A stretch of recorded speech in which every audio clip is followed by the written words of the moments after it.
حياكم الله مشاهدينا. سنكون معكم عبر هذه الحلقات المتسلسلة عبر هذه المنصة عن موضوع التراث والفلكلور العراقي وكربلاء على وجه التحديد، والذي يخص طبعا التقاليد والطقوس والحكايات والأساطير، الأمثال، الكلمات، الأقوال المأثورة اللي تناقلتها الشفاه جيل بعد جيل. ربما بعضها انقرض وبعضها ما زال يتداول لحد اليوم. وبالمختصر فالفلكلور ما يضمه الإنسان في ذهنه من أفكار وما تصنعه يداه من منتجات، طبعا استنادا على كتاب الكاتب العراقي من كربلاء حسين علي الجبوري اللي ألف في هذا المجال قاموس التراث الشعبي.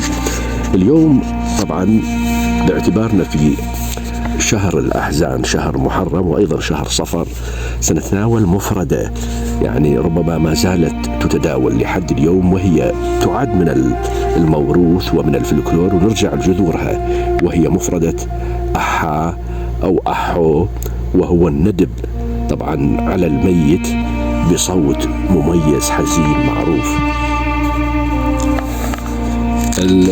الأصل في هذه المفردة هو يستخدم طبعا أساسا في مآتم النساء عند حدوث الفجيعة بمناسبة موت عزيز أو في مناسبة التعزية الحسينية كما عندنا، حيث يجتمعن النساء على شكل حلقة دائرية ويجن، احنا نسميها الجولة، ضمنها لاطمات الصدور أو الوجوه، وهن يصرخن بلفظة أحا أحا أو أحو أحو أو أحا أحا، وكلها ألفاظ مشتقة من لفظة أح. طبعا هاي اللفظة هي جذرها قديم، كانت تسمع في مناحات بني إسرائيل كما يذكر طبعا الباحثون في هذا الموضوع. فبني إسرائيل ينوحون على ملوكهم، إذا كان الملك العبراني عندما يموت ينوح الناس عليه بعد موته صارخين هوي أحي هوي آدوني، طبعا هاي مفردات هي عبرانية ومعناه وأخاه وسيداه. فقد كان الملك يدعى أثناء حياته آدوني هاميليخ، أي سيدي وربي الملك.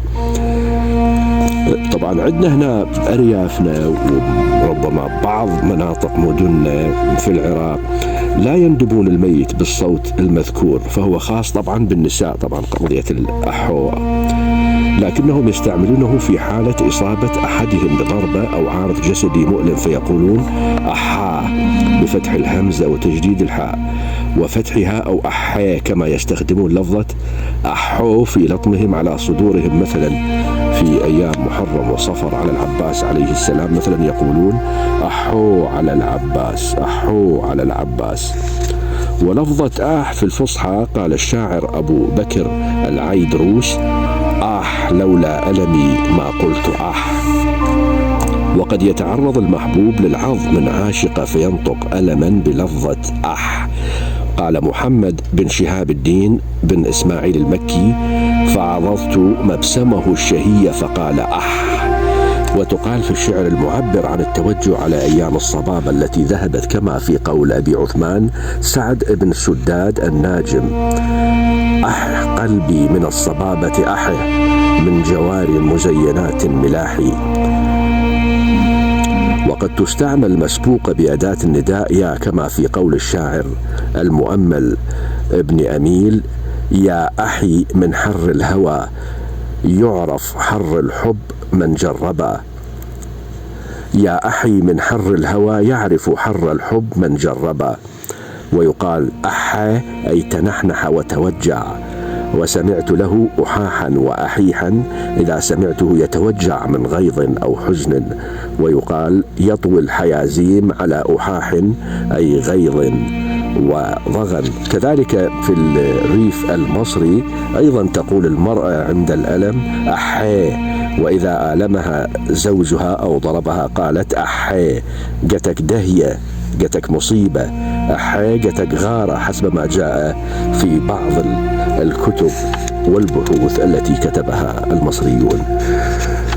جنبكم الله مشاهدينا كلمة أحا أو أحي أو أحو، ودامت أوقاتكم سعادة.